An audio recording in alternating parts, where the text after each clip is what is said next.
아, 이건 또 뭡니까? 또 막을 수 있었던 죽음 뭐예요? 네, 사건 설명을 좀 드리겠습니다. 지난 28일 오전 9시쯤인데요.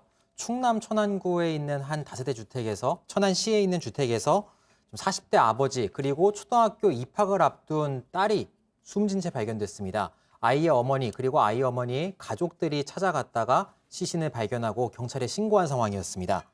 외부에서 침입해서 타살을 했던 흔적 등은 보이지 않았는데요.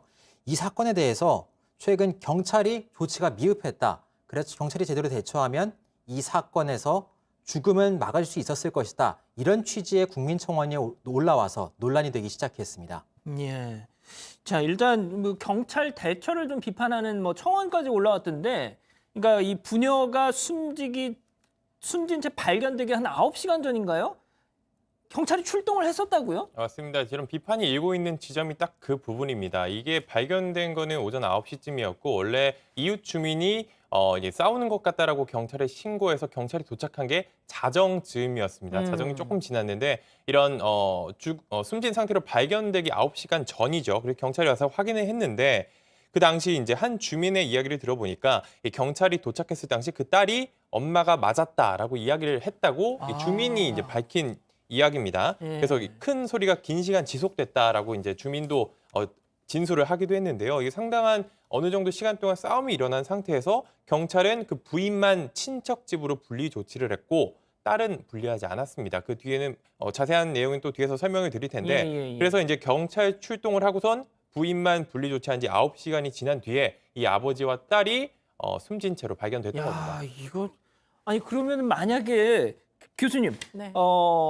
딸도 엄마랑 같이 보내서 그 아빠랑 분리를 했더라면 살 수 있었다는 결론이 나올 수도 있는 건데 말이죠. 그쵸, 그러면 당연. 경찰 대응을 좀 문제 삼을 수 있는 거 아닙니까? 지금 그래서 이제 많은 국민들이 지금 문제를 삼아가지고 청원을 지금 하고 계신 걸로 그렇게 추정이 되는데요. 예컨대 지금 엄마와 딸은 진짜 뭐 친생모 관계니까 동성끼리 만약에 분리 조치를 했었으면은 1차적으로 딸이 이런 희생을 굳이 치르지 않아도 될 것이고 또 한 가지는 가정폭력의 임시 조치에 보면은 꼭 여자가 피신을 나가야 되는 건 아니고요. 남자가 퇴거를 시킬 수도 그럴 있습니다. 수도 있겠죠, 당연히. 예. 그랬으면은 좀 더 이제 외국처럼 유럽에서는 남자들을 보통 퇴거를 많이 시키거든요. 영미권에서도 마찬가지고. 그러니까 폭행을 하는 자를 집에서 쫓아내는 거예요. 당연히 그래야 되겠죠. 네, 그랬으면은 지금 이 모녀가 아마도 지금도 생존하고 있겠죠. 그러니까 이 조치를 임시 조치를 응급 조치를 하는 방식이 가정 폭력에 대한 이해도가 충분히 있지 않으면은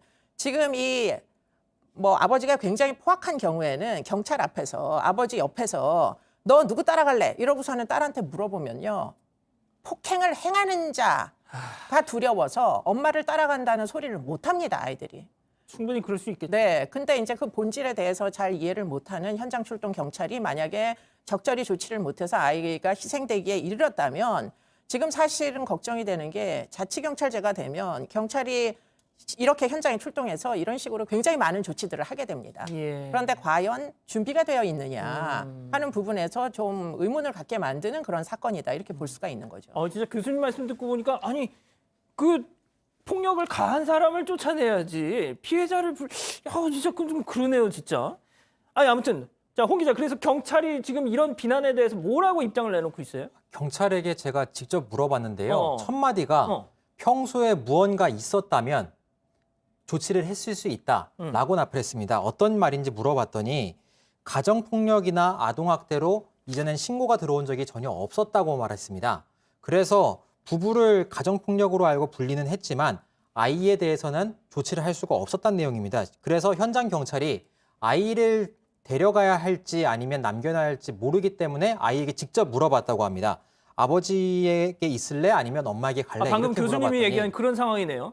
그렇게 물어봤더니 근데 경찰의 말로는 아이가 아버지의 품에 안겨서 떨어지지 않았다고 합니다. 그리고 아버지도 아이 엄마에게 보내지 않겠다라고 이제 완강하게 거부하면서 경찰도 물러설 수밖에 없었다. 강제로 조치하기 어려웠다. 이렇게 상황을 해명했습니다. 자, 교수님 딱 그 상황이잖아요. 네. 예. 그러면 그러니까 지금 이런 경우에 사실은 이 여자, 애 엄마를 괴롭히려면 아이를 볼모로 잡는 겁니다.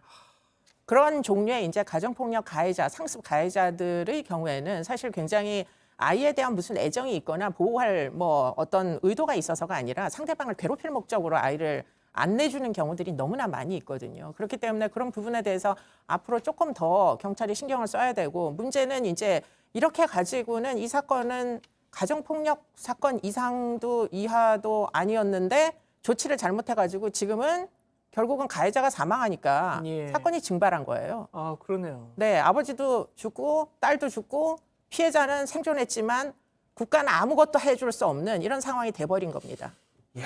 아니, 변호사님, 이 경찰의 이 대응 진짜 뭐 얘기를 들으면 들을수록 진짜 계속 한숨만 나오는데 좀 따질 만한 부분이 없을까요, 이거? 법적으로? 우선 관련 법령을 위반했다면 문제를 삼을 수 있겠죠. 하지만 그렇지 않은 경우라면 당시 상황에서 최선을 다해서 조치를 취했는데 결과적으로 안타까운 일이 발생했다고 해서 당시 경찰의 조치를 모두 다 불법으로 판단하기도 쉽지 않아 보입니다. 그렇긴 한. 물론 당시에 그 예상하지 못한 일이 발생했다는 점에 대해서는 상당히 가슴이 아프고 또 조금 더 현명하게 대처했다면 이런 일을 피할 수 있지 않았을까라는 생각이 듭니다만 결과적으로 안타까운 일이 생겼다고 해서 모든 경찰의 조치를 다 이제 직무를 제대로 수행하지 못한 것이라고 하기는 또 쉽지는 않거든요.